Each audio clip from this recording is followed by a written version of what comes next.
Já parou para pensar que hoje você está vivendo coisas que ontem você não acreditava ser possível? Quem disse que seria fácil? Jesus nunca disse que seria fácil, mas Ele deu uma promessa para nós: pode ser leve, porque eu vou trocar de fardo com você. Eu já troquei de lugar com você na cruz, então aquilo que você merecia receber, eu já recebi. E aquilo que eu merecia por parte do meu Pai, eu entreguei para vocês. Mas isso não significa que vai ser fácil, irmão. Se a gente perder tudo, mas não perder a fé, a gente não perdeu nada. Porque a fé é a chave que move o sobrenatural. A fé é aquilo que faz com que alguém que não tem nada aos olhos dos homens viva como alguém que já recebeu tudo aos olhos de Deus. Eu não me movo mais por aquilo que eu vejo, mas eu me movo por aquilo que eu creio. Se você se agarrar à fé que Deus depositou em você, nada vai ser impossível para você. Quem sabe não seja a hora de você crer no Deus que te respondeu hoje, quando ontem era impossível, e acreditar que amanhã Ele será presente na sua história e vai responder a sua oração. Uma palavra libera um destino. Uma palavra ressuscita mortos. As nossas decisões, elas têm impactos a curto, médio e longo prazo. Porque existem reflexos do que fazemos, repito, no curto, no médio e no longo prazo. Coisas simples, sabe? Coisas que às vezes parecem ser até simples demais, mas que são importantes e que definem a nossa trajetória. A razão número 1 pela qual as pessoas não conseguem o que querem é não saberem o que querem. Se você parar para pensar na nossa vida, nós só valorizamos quando aquilo que estava nas nossas mãos vai embora. E nas nossas mãos não tinha valor, mas quando vai embora a gente percebe o valor que tinha, mas que nunca falamos quando nas nossas mãos estavam.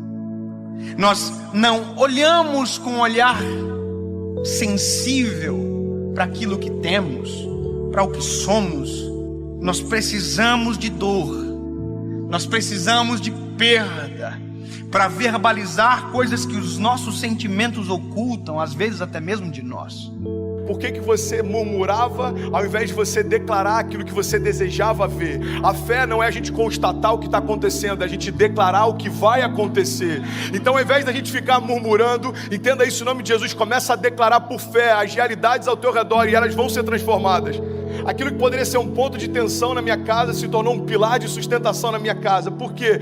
Porque não tem a ver com aquilo que me cerca, mas como eu enxergo aquilo que me cerca. E é por isso que eu quero te convidar em nome de Jesus a entender, cara, a razão pela qual a gente não vive muitas coisas é que a gente não sabe para onde a gente quer ir. Às vezes você já está num lugar onde um dia você sonhou que esse lugar traria para você plenitude. Aí agora você já está ansioso com um novo futuro. Aí quando o futuro chega, você já está ansioso com um novo futuro. Sabe uma das coisas que eu mais tenho visto na minha geração? Quando aquilo que um dia era futuro se torna presente, ele está encontrando a gente ausente, porque a gente já está sonhando com um novo futuro desejado. É dolorido falar isso, mas já parou para pensar que tem gente que só vai entender a preciosidade da vida quando a de alguém de muito perto for ceifada?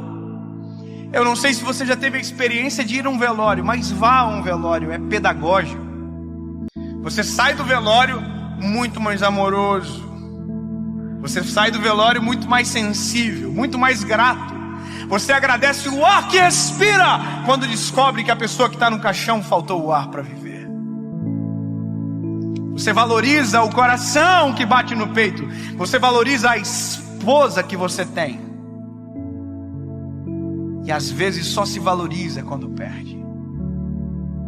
Você verbaliza, às vezes, palavras fora de hora. Vá a um velório onde alguém que perdeu o pai e que nunca disse que o amava, para você ver a dor que é. Ele abraça o caixão, ele grita: eu te amo! Mas essa palavra não surte mais nenhum efeito, porque quem precisava ouvir não ouve mais. Porque tem coisas que só valem enquanto há tempo, fora de tempo não vale mais. O seu posicionamento define os seus limites. Sabe, isso está ligado à tua fé, isso está ligado à tua família, isso está ligado ao teu chamado. O teu posicionamento define os seus limites. Tem milagres que você está esperando que aconteçam, mas você não deu os primeiros passos de fé para que eles se realizem. Tem romper que você está esperando que se manifeste, mas você ainda não deu os primeiros passos de fé para que ele aconteça. Tem momentos, irmão, que a gente está clamando para que Deus mande a chuva, mas a gente nem preparou a terra ainda. E Deus está falando: ei, se eu mandar a chuva do jeito que os campos estão, eu vou destruir a tua plantação, eu não vou te abençoar com isso. É Deus falando: ei, se prepara para receber aquilo que eu quero derramar, se prepara para receber aquilo que eu vou derramar sobre você. Você precisa se posicionar na direção do teu milagre. Nós não podemos deixar a nossa vida chegar a um momento aonde as esperanças não existem mais, porque aquilo que era para ter sido um tempo, perdeu-se o tempo. Perder para valorizar. Nós não precisamos disso. Nós não precisamos, deixar ir embora para perceber a importância que tinha quando estava perto. Alguém que não é rei ainda, mas já se porta como tal, está preparado para assumir o trono. Você quer um exemplo claro? Deus unge Davi. Davi era improvável, Davi era desconhecido, Davi até para o seu pai e para os seus irmãos era invisível, mas a partir daquele dia, aos olhos de Deus, Davi já estava no trono. Só que aos olhos dos homens, olha para mim em nome de Jesus, como demorou um período entre a unção de Davi e Davi assumir o reinado, aos olhos dos homens, os homens olhavam para o trono e viam Saul. Aos olhos de Deus, o trono estava vazio, irmão, porque o rei que era por direito ainda não havia se assentado lá. Ei, Deus está falando: tem tronos que você está olhando e parece que estão ocupados, aos meus olhos já foram esvaziados. Não se mova por aquilo que o homem vê. Eu não vejo como o homem vê. Talvez você está olhando para uma situação e ela parece intransponível. Jesus já está olhando lá na frente e já foi vencida. E ele está falando: ei, você está preocupado por conta dessa crise? Eu conheço o teu futuro. Eu sou aquele que, eu não tenho, entendi isso, irmão. Jesus, ele não está na eternidade, a eternidade está em Jesus. Então ele conhece a eternidade passada, a eternidade futura. É por isso que algumas crises para os céus não fazem sentido, porque às vezes uma crise financeira abate a gente, mas Jesus já sabe o que está te esperando na estação seguinte. E ele está falando para a gente nessa manhã: ei, você está preocupado por conta dessa crise? Filho, eu desenhei a tua história, eu sei aonde você vai, fica tranquilo. Pare de reclamar daquilo que você ainda não se moveu para viver.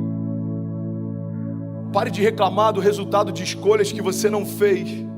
Para você viver a vida que você deseja, você precisa abrir mão da vida que você leva.